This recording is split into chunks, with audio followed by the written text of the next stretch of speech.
সিজদায় দোয়া করার নিয়ম জানতে চাই। মেয়েরা কি ছেলে ডাক্তার দেখাতে পারবে? কিভাবে অতি শীঘ্রই দোয়া কবুল হয়? শুধুই কি নামাজ নাকি অন্য কোনো নিয়ম আছে? মেয়ে বাচ্চা হলে কি আজান দেওয়া যাবে? আর মেয়েরা কি আজান দিতে পারবে? অনেক সময় ছেলেরা থাকে না। আল্লাহ শাস্তি দিচ্ছেন নাকি পরীক্ষা নিচ্ছেন, কিভাবে বুঝবো? স্বপ্নে নবী করিম সাল্লাল্লাহু আলাইহি ওয়াসাল্লামকে দেখলে নাকি জাহান্নাম হারাম, তাহা কতটুকু সঠিক? টিউশনে যেতে আমাকে যানবাহনে চলাচল করতে হয়। দেখা যায় সিএনজিতে জায়গা কম থাকার কারণে অনেক সময় গায়রে মাহরামদের শরীর লাগে, তখন আমার কি পাপ হবে? আমি যথাসম্ভব দূরে থাকার চেষ্টা করি। যদি আল্লাহ সবাইকে রিজিক দেন তাহলে মানুষ কেন না খেয়ে মরছে? প্রিয় দর্শক, আপনাদের প্রশ্নোত্তরের মূল পর্ব, যে জন্য আমাদের এই আয়োজন, চলুন আমরা সেদিকে চলে যাই। নোমান শাহ, আপনি জানতে চেয়েছেন স্বপ্নে নবী করিম সাল্লাল্লাহু আলাইহি ওয়াসাল্লামকে দেখলে নাকি জাহান্নাম হারাম, তাহা কতটুকু সঠিক? দেখুন, এ বিষয়ে হাদিস রয়েছে দাইফ। আর দ্বিতীয়ত হলো যে রাসূল আকরাম সাল্লাল্লাহু আলাইহি ওয়াসাল্লামকে আমরা স্বপ্নে দেখলে তিনি রাসূল আকরাম সাল্লাল্লাহু আলাইহি ওয়াসাল্লাম কিনা এটা নিশ্চিত হওয়া কঠিন। যদিও একটি হাদিস রয়েছে, রাসূল আকরাম সাল্লাল্লাহু আলাইহি ওয়াসাল্লাম বলেছেন, কেউ আমাকে স্বপ্নে দেখলে সে অবশ্যই আমাকে স্বপ্নে দেখেছে, কারণ শয়তান আমার আকৃতিকে ধারণ করতে পারে না। এই হাদিসের ব্যাখ্যা, বিশুদ্ধ ব্যাখ্যা হলো যে এটা রাসূল আকরাম সাল্লাল্লাহু আলাইহি ওয়াসাল্লামের জীবদ্দশার কথা বা সাহাবীদের কথা, যারা তাকে দেখেছেন তাদের কথা, যে তারা স্বপ্নে দেখলে নবীজিকেই দেখেছেন। এখন আমরা যারা নবীজি সাল্লাল্লাহু আলাইহি ওয়াসাল্লামের চেহারাই জানি না, তাদেরকে শয়তান যদি এসে বলে আমি নবীজি, তো সেটি হওয়ার সম্ভাবনা রয়েছে। এই ব্যাখ্যাটা অধিকতর শক্তিশালী। তবে হ্যাঁ, তাকে যদি স্বপ্নে কেউ দেখতে পারেন তো সেটা সন্দেহভাবে তার জন্য একটা ভালো আলামত, এবং রাসূল আকরাম সাল্লাল্লাহু আলাইহি ওয়াসাল্লামের ভালোবাসা তার অন্তরে রয়েছে, তার সুন্নতের প্রতি তার আগ্রহ রয়েছে। এটি যেমন হতে পারে তেমনিভাবে এর মাধ্যমে তিনি অনুপ্রাণিত হতে পারেন। কিন্তু এটা জরুরি নয় যে তাকে স্বপ্নে দেখলে তিনি অরিজিনালি দেখেছেন আর তাকে দেখলেই জান্নাত ওয়াজিব হয়ে যাবে, এটি বিশুদ্ধ নয়। ফারজানা সুলতানা, আপনি জানতে চেয়েছেন আল্লাহ শাস্তি দিচ্ছেন নাকি পরীক্ষা নিচ্ছেন, কিভাবে বুঝবো? খুবই কঠিন ভাই বোন ফারজানা। আমাদের জীবনে কোনো বিপদ আসলে সেটি একইভাবে আল্লাহর পক্ষ থেকে পরীক্ষা হতে পারে।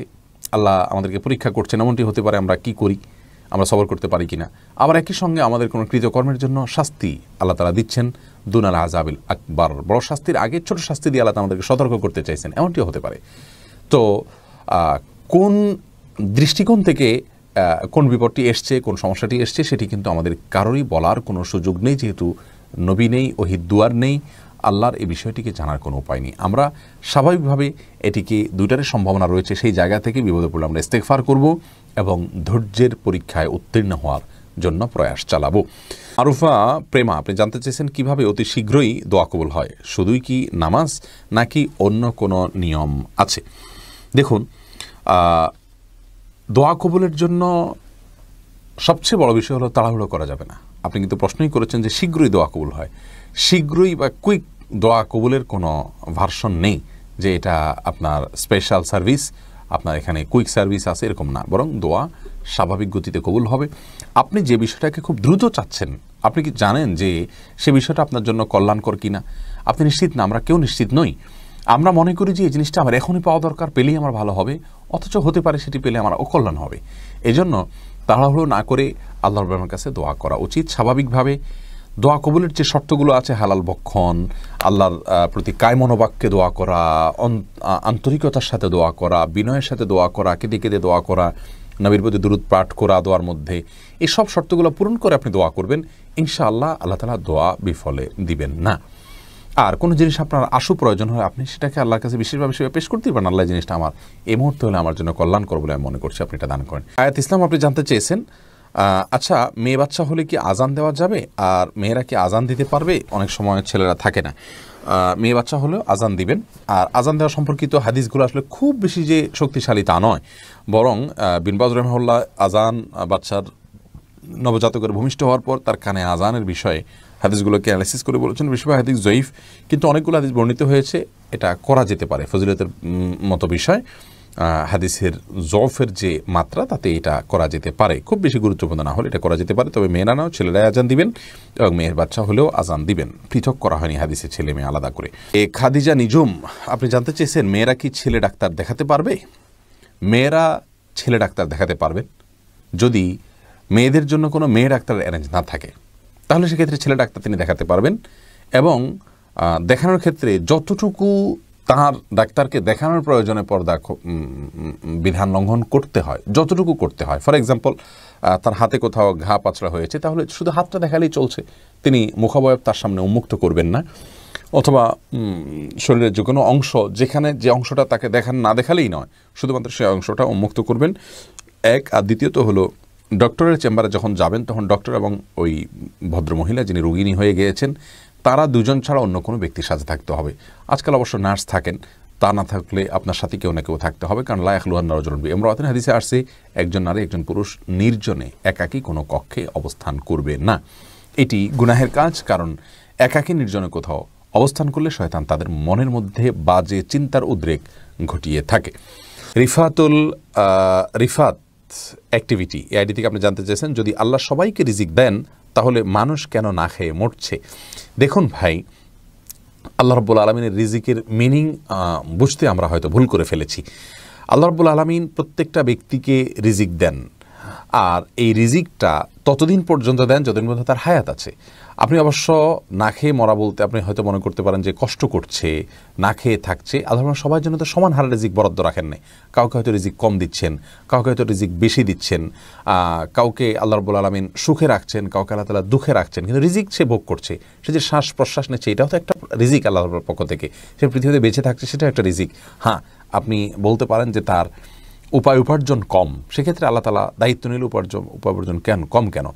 আল্লাহর দায়িত্ব নেওয়া বলতে আল্লাহ রাব্বুল আলামিন প্রত্যেকটা লোককে তার হায়াত পর্যন্ত তাকে বাঁচিয়ে রাখবেন এবং যতটুকু রিজিক তার জন্য বরাদ্দ ততটুকু ভোগ করবেন। যাকে কম দিয়েছেন আল্লাহ তাআলা তাকে অন্যদিক দিয়ে পোষাবেন, যাকে বেশি দিয়েছেন সেটার পিছনে আল্লাহ তাআলা কোনো হিকমা রয়েছে। বিধায় মৌলিকভাবে আল্লাহ তাআলা প্রত্যেকটা মানুষকেই রিজিক দিচ্ছেন। রিজিক এই শব্দটির মিনিং অনেক ব্যাপক, সেটি আল্লাহ তাআলা সবাইকে দিচ্ছেন এবং দিয়ে যান। রাবেয়া বসরি বোন, আপনি জানতে চেয়েছেন পিরিয়ডের রক্ত নতুন জামায় লাগার পর অনেকবার ধোয়া হলেও দাগ রয়ে যায়, এটা পরে কি নামাজ আদায় করা যাবে? দেখুন, কোনো নাপাক সেটি আমাদের কাপড়ে লাগলে সেটি প্রবাহমান রক্ত হোক বা অন্য কোনো নাপাক হোক, আমরা সেটিকে ধৌত করব পানি দিয়ে। যথাসম্ভব স্বাভাবিকভাবে একটি কাপড় যেভাবে মানুষ ধোয় ময়লা দূর করার জন্য, ওইভাবে ধোয়ার পরেও যদি তার মধ্যে দাগ থেকে যায় তাহলে সেক্ষেত্রে তার কারণে সেই কাপড় পরে সালাত আদায় করতে কোনো প্রকার অসুবিধা হবে না। অর্থাৎ আমরা রক্তের কথাই যদি বলি যে রক্তের দাগ একটুখানি রয়ে গেছে, অনেক ধুয়েছি, আমি সাবান দিয়ে ধুয়েছি বা সচরাচর ময়লা দূর করার জন্য যেভাবে কাপড় ধোয়া হয় সেভাবে আমি ধুয়েছি, তারপরেও দাগ যদি থেকে যায় তার কারণে সেই কাপড় পরে সালাত আদায় করতে কোনো প্রকার নিষিদ্ধ হবে না। কারণ আল্লাহ রাব্বুল আলামিন বলেছেন আমাদেরকে ফাত্তাকুল্লাহ মাস্তাতা'তুম, তোমরা আল্লাহকে ভয় করো যতটুকু তোমাদের সাধ্যকুলা। বিধায় আপনি কাপড় চোপড় ধোবেন স্বাভাবিকভাবে যতটুকু ধুয়ে থাকেন ময়লা দূর করার জন্য ততটুকু, এরপরেও যদি থেকে যায় তাহলে সেক্ষেত্রে আপনার আর এক্ষেত্রে কোনো গুনাহ হবে না ইনশাআল্লাহ, যেহেতু এখানে আপনার কিছু করার নেই। এরপরে জান্নাতি আইডি থেকে আপনি জানতে চেয়েছেন, টিউশনে যেতে আমাকে যানবাহনে চলাচল করতে হয়। দেখা যায় সিএনজিতে জায়গা কম থাকার কারণে অনেক সময় গায়রে মাহরামদের শরীর লাগে, তখন আমার কি পাপ হবে? আমি যথাসম্ভব দূরে থাকার চেষ্টা করি। বোন জান্নাত, অনেক গুরুত্বপূর্ণ একটি প্রশ্ন আপনি করেছেন। আল্লাহ রাব্বুল আলামিন মুসলিম নারীদেরকে যে মর্যাদা দিয়েছেন, তাদের যে সম্মান দিয়েছেন, সেটি তাদের ধরে রাখার চেষ্টা করতে হবে। আর নিজের সম্মান ধরে রাখার প্রয়োজনেই, নিজের ব্যক্তিত্বের প্রতি খেয়াল রাখার প্রয়োজনেই কিন্তু পর্দার বিধানগুলো আমাদেরকে মেনে চলতে হবে।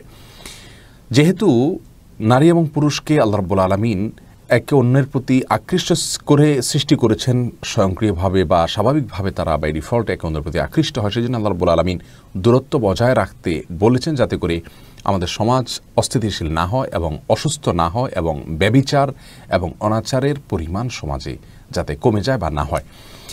সেই জায়গা থেকে একজন নারী একজন পুরুষ এর সাথে কথা বলতে হলেও রাসূল করিম কোরআনে কারীমে আল্লাহ বলেছেন ফাসআলুহুন্না মিন ওয়ারা'i হিজাব, তাদের কাছে কিছু চাইতে হলেও তোমরা পর্দার আড়াল থেকে চাইবে, সামনে চাইবে না, কারণ সামনে চাইতে গেলে সামনে গেলেই ফিতনার আশঙ্কা হতে পারে। সেখানে সিএনজিতে বা বাসে পাশাপাশি সিটে বসে গা ঘেঁষে যাওয়া কোনো অবস্থাতেই জায়েজ হতে পারে না, নিরুপায় না হলে। অতএব আপনার এই টিউশনিটা আপনার জন্য কতটা গুরুত্বপূর্ণ, এর বিকল্প কি আছে না আছে, এগুলো আপনাকে খুঁজে বের করার চেষ্টা করতে হবে এবং যে কোনো মূল্যে সিএনজিতে পাশাপাশি অন্য পুরুষের সঙ্গে বসে যাওয়া থেকে আপনাকে বিকল্প পথ খুঁজে বের করতে হবে। আপনি যে পুরুষের পাশে বসে থাকবেন, তার সাথে বসে আপনি সফর করবেন, সন্দেহাতীতভাবে আপনি তার পাশে বসার কারণে তার মনের ভিতরে বাজে চিন্তা হবে এবং সে আপনাকে নিয়ে বাজে চিন্তা করবে, যে আপনার ব্যক্তিত্বের সঙ্গে যায় না। সেই জায়গা থেকে আপনাকে বিকল্প খুঁজে বের করে আনতে হবে এবং আপনার এই টিউশনিটার কতটা আপনার জন্য প্রয়োজন, এটা কি আপনার জীবন বাঁচা মরার মতো কোনো গুরুত্বপূর্ণ বিষয় কিনা, পুরো বিষয়কে অ্যানালাইসিস করে তারপরে আপনাকে ব্যক্তিগতভাবে সিদ্ধান্ত দেওয়া যাবে। আমরা মৌলিক বিধানের কথা বললাম। শাহ আলম আপনি জানতে চেয়েছেন সিজদায় দোয়া করার নিয়ম জানতে চাই। সেজদায় দোয়া করবেন, আপনি স্বাভাবিকভাবে দোয়া করবেন। এখানে তো দোয়ার মধ্যে হাত তোলার প্রশ্নই ওঠে না, যেহেতু সেজদায় আপনার হাত জমিনে থাকবে, ফ্লোরে থাকবে। সেক্ষেত্রে আপনি আল্লাহর রাব্বুল কাছে মনে মনে দোয়া করবেন, মুখেও দোয়া করতে পারেন। বিশেষ করে নফল সালাতে যত বেশি সম্ভব দোয়া করবেন। রাসূল করিম সাল্লাল্লাহু আলাইহি ওয়াসাল্লাম বলেছেন, সহিহ মুসলিম হাদিসে বর্ণিত হয়েছে,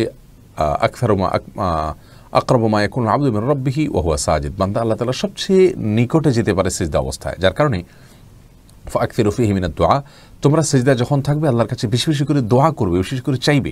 এজন্য সিজদা বেশি বেশি করে আল্লাহর কাছে চাওয়া উচিত। আল্লাহর সবচেয়ে কাছে গিয়ে যদি আল্লাহর কাছ থেকে আপনি কিছু চেয়ে নিতে চান, তাহলে সিজদা গিয়ে আল্লাহর কাছে দোয়া করবেন। বিশেষ করে নফল নামাজে, তাহাজ্জুদে বা অন্যান্য সময় সিজদা পড়ে নামাজের মধ্যেই আপনি আল্লাহর কাছে দোয়া করবেন। কোরআন হাদিসের দোয়া বর্ণিত তো অবশ্যই দোয়াগুলো করতে পারেন। কোরআনের দোয়া, হাদিসে বর্ণিত দোয়া, মাতৃভাষায়ও দোয়া করতে পারবেন। এই মতটি অধিকতর শক্তিশালী এবং উলামাদের মত। যদি অনেক উলামা ইকরাম বলেছেন যে না, সলাতের মধ্যে মাতৃভাষায় দোয়া চলবে না, কোরআন হাদিস বর্ণিত দোয়া করবেন এবং মনে মনে আপনি দোয়া করতে পারেন। এবারে কারোর দ্বিমত নেই। আপনি তাসবিহ সুবহান রাব্বিয়াল আলা বলছেন, আর এদিকে আপনি আপনার আকৃতিগুলো মনে মনে পেশ করছেন। আল্লাহ তাআলা যেহেতু মনে খবর রাখেন, সেটিও জায়েজ রয়েছে।